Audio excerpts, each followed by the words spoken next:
do dia a dia, porque não se imagina o que acontece ali entre o dirigente da reunião pública e o palestrante. E você, inclusive, citou, porque os palestrantes são pessoas humanas também, não são máquinas e nem tampouco anjos. Os palestrantes somos criaturas humanas com dificuldades, e eu incluo aqui as nossas próprias neuroses. Às vezes, porque antes de sermos palestrantes, somos seres humanos, os seres humanos trazemos neuroses, somos neuróticos em alguns aspectos, exigentes em outros, quer dizer, por aí vai, né? Dá para entender o aspecto. E você citou anteriormente um detalhe muito importante também, das interpretações doutrinárias diferentes, que também é causa de conflitos, né?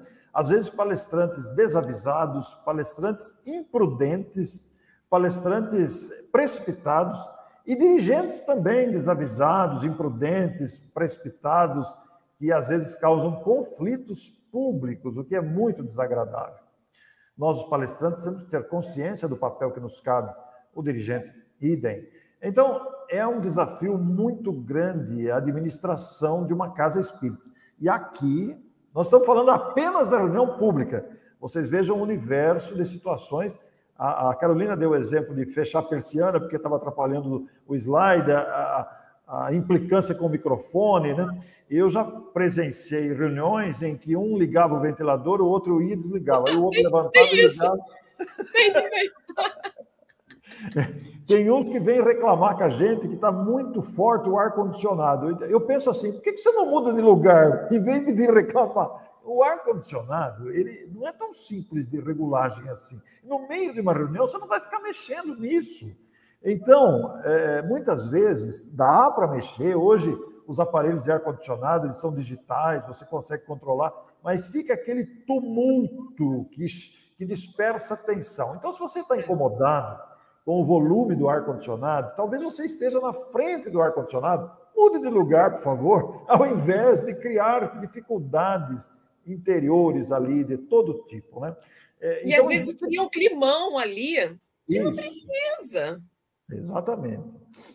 Muito bem, é muito importante essa conversa aqui, porque ela reflete a realidade das reuniões públicas. Agora, você que está nos assistindo, amplie isso para as demais atividades de uma casa espírita que envolve o atendimento às pessoas mais necessitadas materialmente, que envolve reunião mediúnica, que envolve a reunião de diretoria, que envolve aplicação de passes, atendimento fraterno, etc. Quanta coisa. Por falar em atendimento fraterno, Carolina, você tem essa experiência também com atendimento fraterno. O que você gostaria de dizer sobre essa experiência, ouvindo dores alheias, você que já enfrentou bastante adversidade, como é que você se situa nesse processo todo? Muitas das vezes, né, as pessoas chegam querendo já trabalhar, ajudar no atendimento fraterno. E, pelo menos lá no Divino Mestre, a gente procura-se ter um certo cuidado de quem vai colocar para atendimento fraterno. Então, tem que fazer os cursos lá na casa, não é simplesmente chegar e se candidatar. E por quê, né, que a gente até tem isso e que eu compreendo e tudo mais? Porque ali vão entrar pessoas com problemas que elas vão trazer para nós bastante delicado e que a gente tem que saber ouvir sem julgar e muito cuidado com a orientação que a gente vai dar, porque a pessoa que está ouvindo, ela está num momento de fragilidade. E então, dependendo do que a gente falar, a gente pode ajudar ou até piorar a situação dessa pessoa. Então, a gente tem que ter muito cuidado, né? E o atendimento fraterno, nossa, já aconteceu tanta coisa boa de pessoa, entendeu?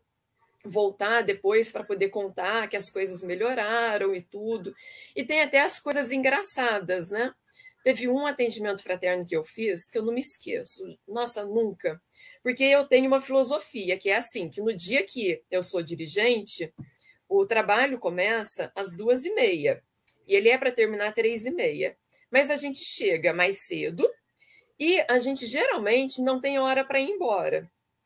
Por quê? Porque a gente nunca sabe se pode chegar a pessoa. E teve um dia, né, já estava assim, a gente terminando, aí meu marido veio, tem uma pessoa aqui que está precisando de atendimento fraterno, ele está falando que tem que ser hoje. Eu falei, tá bom, chama ele, traz aí que eu vou conversar. Ele, não, é porque o meu pai faleceu e ninguém sabe o número do cofre dele, da senha do cofre. Daí eu, tá, e? Então. Daí eu queria que vocês conversassem, né, com ele lá e perguntassem o número do cofre para a gente poder abrir. Então, eu sempre gosto de contar essa história, porque às vezes a gente recebe, entendeu? Umas pessoas, porque esse não foi o único, não, tá? Houveram já vários outros pedindo coisas assim. As pessoas têm uma expectativa, né, do centro espírita que é muito equivocada. Elas acham que nós estamos lá para falar com os espíritos e para eles resolverem os nossos problemas. E não é esse o trabalho que o Centro Espírita faz, né?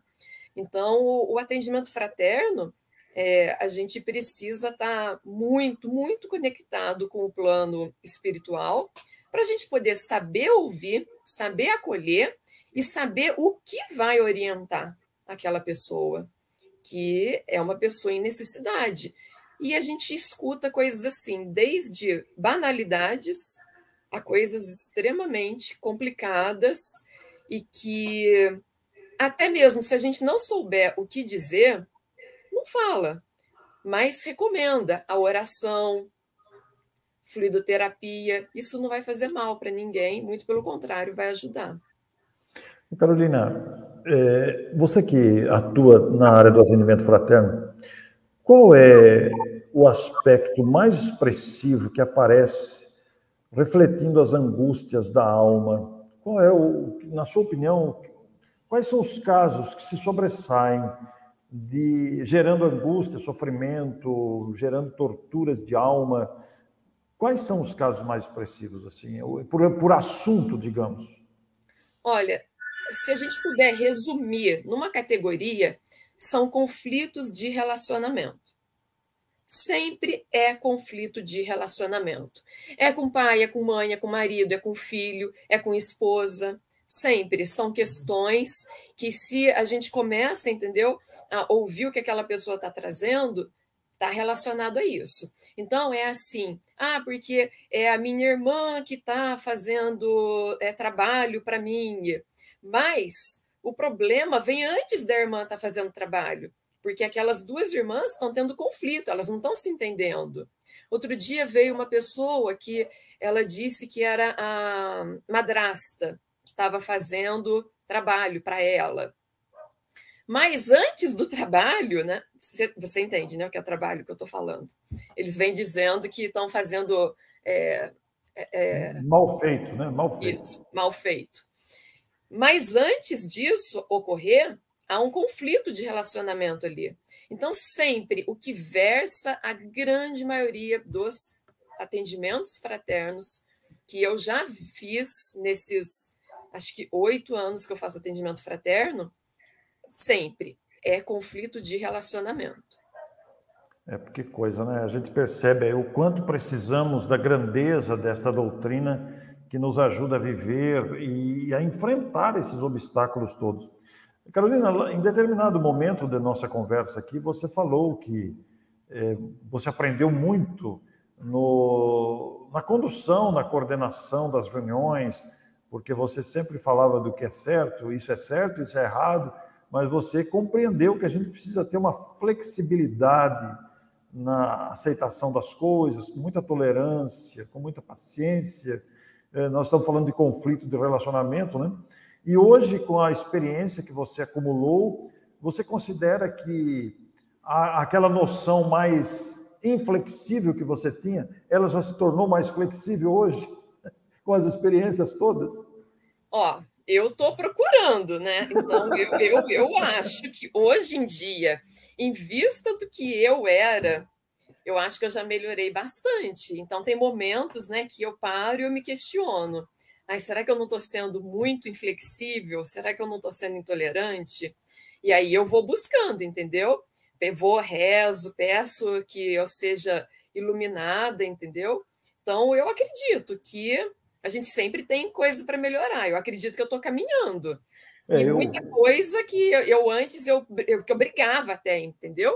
Eu chegava a brigar, criei muito conflito e até pessoa que não gosta de mim por conta disso, entendeu? Porque eu queria impor as coisas. Mas eu acho que estou caminhando. Eu perguntei isso para você porque eu também estou me autoavaliando nas minhas questões. Eu também fui muito inflexível, fui muito duro, e a gente percebe que a gente precisa amenizar as nossas maneiras de conduzir as coisas, porque não leva a nada, né? A inflexibilidade só piora tudo.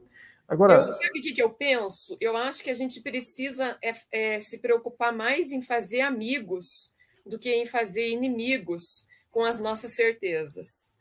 Foi a muito essa bom, conclusão que eu cheguei. muito bom você falar isso.